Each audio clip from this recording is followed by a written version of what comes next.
zuwa tashar Gonar Mawaƙa, inda za mu kawo muku waƙa da Kautara mai taken ikon Allah, wadda ya ma gwamnan jihar Katsina, wato gwamna Dikko Radda, ko ba haka ba. Kamar dai kullum ni ne naku Gonar Mawaƙa, wanda ke sai da gani ya nishaɗantar da ku ya kuma faɗakantar da ku. To muna ƙoƙari wurin ganin mun kawo muku ita waƙa, sannan kuma zan yi muku sharhi. Ku biyo mu daki-daki ba tare da ɓata lokaci ba domin jin wannan waƙa. To bari dai a yi muku salon kowane. Ali G, ba mu kiɗa. Kun shirya? Kun shirya? To.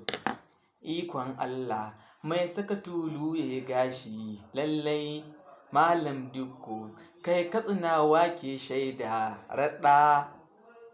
Ba na boka, ba na ja da shirin malam, aiki da sani gun ɗan Radda rashin belin.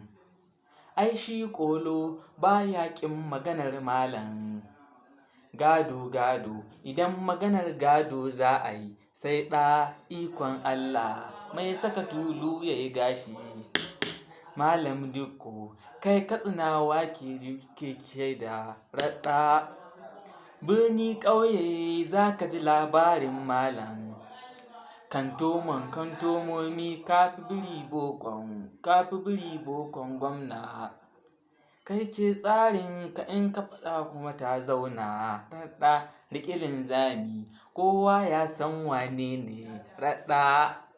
Idan wannan waƙa ta burge ka, abin da muke so da kai, just like it or even comment in the comment section. Just subscribe to this YouTube channel to get more and more videos that will make you to entertain. Let me make a review into it. So, kamar inda yake cewa aiki da sani gun ɗan Radda rashin belin.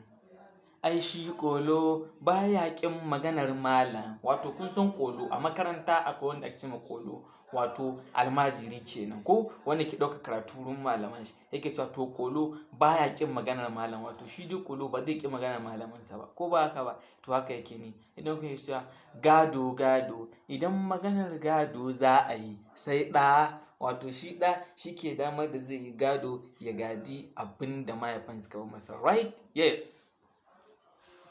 Birni ƙauye za ka ji labarin malam, wato birni da ƙauye ko ina za ka ji ana cewa malam. Kamar yadda kuka sani, akwai bidiyo da nake son kawo muku cikakke, just follow me in the comment section. Bidiyon da ke magana akan Prof. Isa Ali Fantami, wanda ya ce sun yi makaranta ɗaya, ya ba da cikakken tarihi, makaranta ɗaya da gwamnan Katsina, da kuma nesa ake ce mashi Malam Dikko. Sannan kuma idan kuna son waƙar da wanda yake cewa Malam Dikko ƙoƙarin da kake gumbe ya iso, ashe da ka babu inda kake ɓoye gaskiya Malam Dikko.